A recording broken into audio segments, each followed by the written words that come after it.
So eons ago, when my copy of Nevsky arrived, I did not do an unboxing of it because the box arrived significantly damaged, and I had to get a replacement from GMT, so no unboxing ever occurred from me. However, a buddy has just acquired a brand new copy of Nevsky and asked me if I wanted to do an unboxing of it. And I looked at the channel and said, ooh, I missed the unboxing on that. Let's do it. So let's take a look at what we get in this very nice looking game from GMT. Now, I haven't played it, but I've looked through it.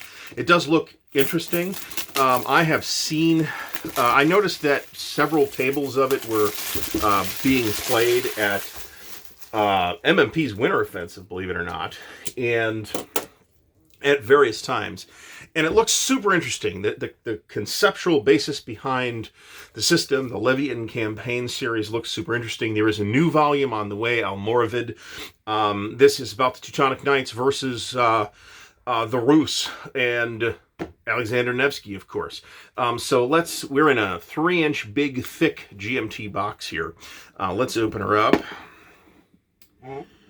And my copy is here somewhere. It might be not on the shelf next to me at the moment. So here's a Nevsky correction. Pretty sure the originally shipped with this, because I'm pretty sure I got this correction as well. All right, so we have Leviathan Campaign Series Volume 1 at Nevsky, Teutons and Rus in Collision, 1240 to 1242. Rulebook, looks like we have 24 pages here with a glossary on the back. This is a pretty typical matte finish GMT full color rulebook on nice paper. You know, shiny paper, I'm not a fan of shiny paper, actually. There's a lot of glare, it's hard to write on. I prefer the matte finish paper. So I really like this kind of rulebook, and GMT has pretty much nailed down pretty thoroughly their internal formatting standards, whatever you want to call just the GMT look. This is very much GMT look, and I am completely comfortable with that. So, again, full color. The rulebook is, I think, reasonably clear. It's kind of procedural, so I wouldn't, I don't think, although it looks like it's going to be, not necessarily complicated, because it's not really that complicated, but it looks like it's going to be a lot to swallow at first. Reading through the rules, it's really not that bad. All right, so here's the background book.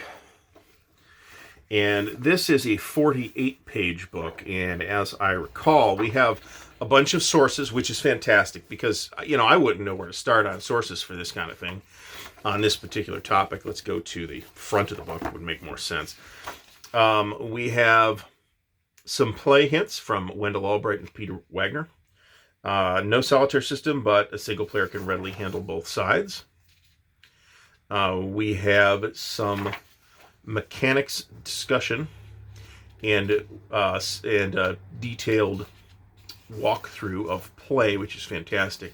I remember seeing this. So we have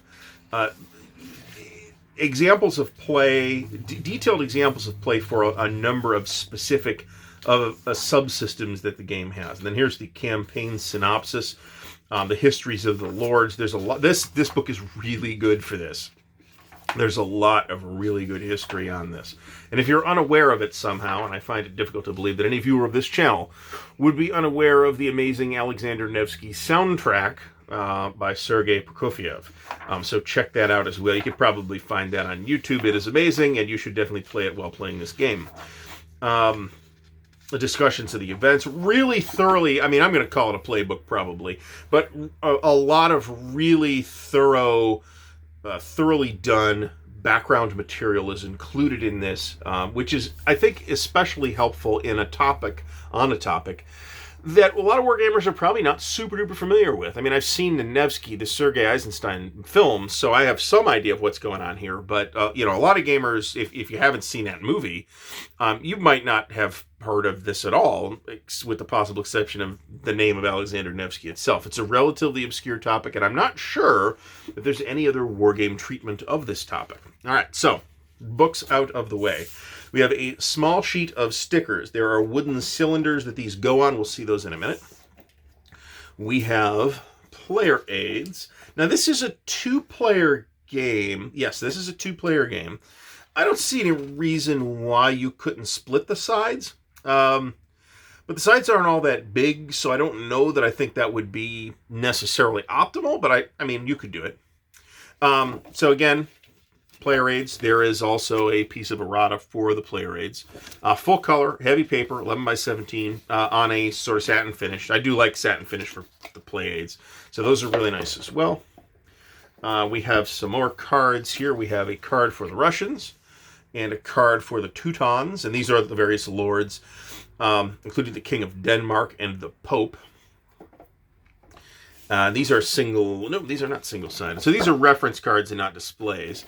And then on the back, we have the Lord summaries, and it's probably the same thing with the Russian card. Yes, it is. And there's a lot of player aids here. And then we have Arts of War. Here's the Russian deck, and here's the Teuton deck. These are the card details. Let's put this back in here. Now we also have, because there's some hidden information here, we also have these cool screens. These are... they're 22 inches long, I can tell you that, but looks like they're about 6 inches high, so you would hide your info behind these screens. And there's obviously 2 of them, and they're actually different, which is kind of nice, kind of cool, I think. Individualized flavor on the little screens. So these are pretty cool. This is a really cool picture, actually. Very cool picture. One of the core ideas behind this is that it is, it's feudalism, and the lords have to, recruit their feudal levies who will want to go home after a while to tend to their own lands. So we have a sheet of counters, many of which are the larger 5/16-ish rounded corner counters, and then there's a fair number of smaller non-rounded half-inch counters as well. And then we have another sheet of these. These are the armies, I believe. And these are all rounded, pre-rounded. And then here's another sheet right here, which is, again, partially the pre-rounded counters and partially the half-inch unrounded counters. I, of course, went through this with a corner rounder, but that's me. Don't feel obliged to do that if you don't want to. We'll take a look at the board here last, I think, because I'm not going to open the cards. We have a big bag of different wooden objects. There are little wooden shields. There are these rectangles, and there are the cylinders. The cylinders are the things that we put the stickers onto. And the different colors mean something, but I don't honestly remember what. We have 4 different wrapped decks of cards. There's the Arts of War. There's 2 of those. And then there's 2 command decks, 1 each for the Teutonics and the Rus.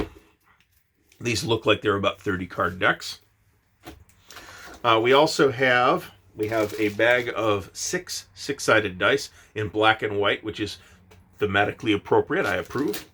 And we have these cards for the individual lords. These we'll take a look at. These are on super duper thick stock. Here's a little battle board, actually. And then you get cards for each of the lords. They're single-sided, and then these are kind of displays that you put stuff on. And then here's the Russian ones. You can just see from the color here that there's pretty cool background, interesting characters involved in this story. Yaroslav, the exile of Pskov. Herman, Bishop of Dorpat. So this is a neat looking game, and now this has inspired me to go and want to actually try it. We'll see if my buddy who has just obtained this game wants to play it. I know some of the locals have played it and have expressed their happiness with it. So, but it hasn't gotten played much because right around the time where we would think about doing that was when the plague hit. Let's take a look at the map. I feel like the map is worth a look because it's gorgeous. All right, so. It is not a full-size, what we would call a full-size wargame map. This is smaller than that. I would consider a standard-size wargame map to be 22 by 34, I think it is. This is pretty much half that size. I'm not sure who the map artist is on this thing. Let's see if it's on the back. Map and card art by Chechu Nieto Sanchez.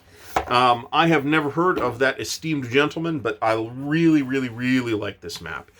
A lot of people complain about the box art, and I got to tell you that I didn't have as big a problem with it as some people did, even when the box art was shown on the internet, and I have even less of a problem with it seeing it in person. I do think it's one of those pieces of cover art that looks better in person than it does in a thumbnail picture on the internet. But nobody thinks this map looks bad. This map is gorgeous. I love it. Just really, really attractive. This is basically our turn record track up here, and then this is the area of play. It's also, as you can see, although there's off-map cards that you'll use as little displays, it's relatively compact, so it's not going to eat an enormous amount of space. It's not going to eat any more space than a standard war game size map would eat. Really, really, really attractive map, and I'm really pleased. And whoever did the map art, who I don't want to say the person's name again because I'll get it wrong. I would like to see more work by this artist. This is fantastic, fantastic looking cover. All right, so much belated due to nobody's fault but the U.S. Postal Service, I suppose. Unboxing of GMT's game Nevsky. If I haven't mentioned it, this is a Volko Ruhnke design. I think I did, but I could be wrong. And it is something that I was quite excited about. We're not sitting quite right here. I don't want to wreck anything. I was pretty excited about this when it came out, and then when I got my copy and it was wrecked, it sort of took some of the gas out of it for me, to be honest. But looking at it again in a nice... Now, my copy got fixed, right? I called GMT up, and they sent replacements, and it was all good. But it was an annoyance, and it distracted me from a game I otherwise wanted to play very much. Now I would like to try this again, so we'll have to try to get it to a table here locally as soon as we can get gamers to tables again locally. I would like to thank you for watching. If you have enjoyed the video, please give it a thumbs up. Please subscribe to the channel and click the little bell icon to get notified when new content comes out. If you'd like to support Ardwulf's Lair, there are links to the Patreon page and the merch store. The merch store is really, really cool. For example, we have these awesome coffee mugs now, so check that out. That would support Ardwulf's Lair if you purchase any of that stuff. Those links are in the video description. Thank you very much for your time. Until next time, happy wargaming.